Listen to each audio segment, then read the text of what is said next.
the battlefield stretched toward the horizon in every direction, save the keep at my back. 3 days. We had held them off. 3 days we had fought and died here. But we'd held the lines. Again and again, I'd rallied human and fairy, had refused to let the Loyalists break through.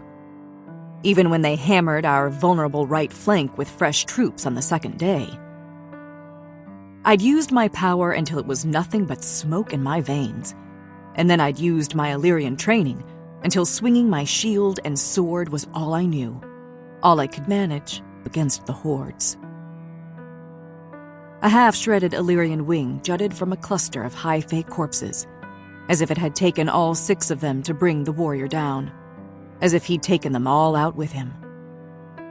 My heartbeat pounded through my battered body as I hauled away the piled corpses. Reinforcements had arrived at dawn on the 3rd and final day, sent by my father after my plea for aid. I had been too lost in battle rage to note who they were beyond an Illyrian unit, especially when so many had been wielding siphons. But in the hours since they'd saved our asses and turned the tide of the battle, I hadn't spotted either of my brothers amongst the living. Did not know if Cassian or Azriel had even fought on the plain. The latter was unlikely, as my father kept him close for spying, but Cassian could have been reassigned. I wouldn't have put it past my father to shift Cassian to a unit most likely to be slaughtered, as this one had been, barely half limping off the battlefield earlier.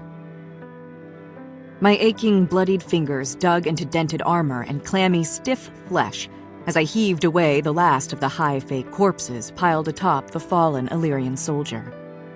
The dark hair, the golden-brown skin, the same as Cassian's. But it was not Cassian's death-gray face that gaped at the sky.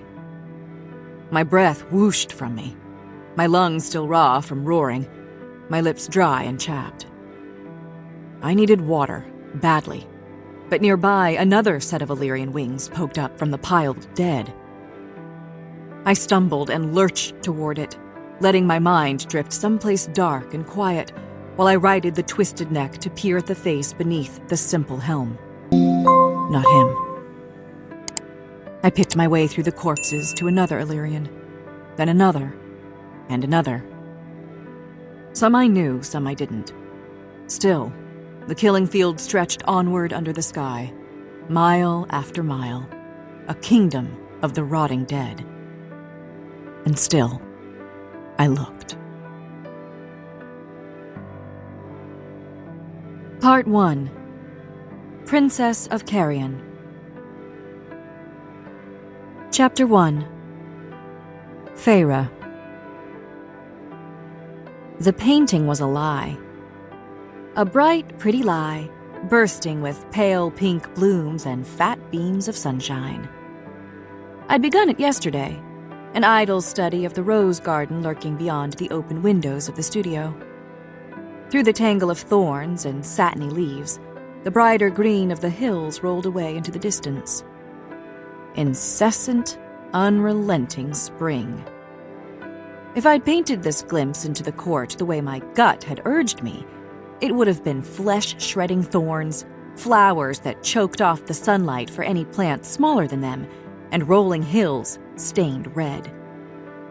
But each brushstroke on the wide canvas was calculated.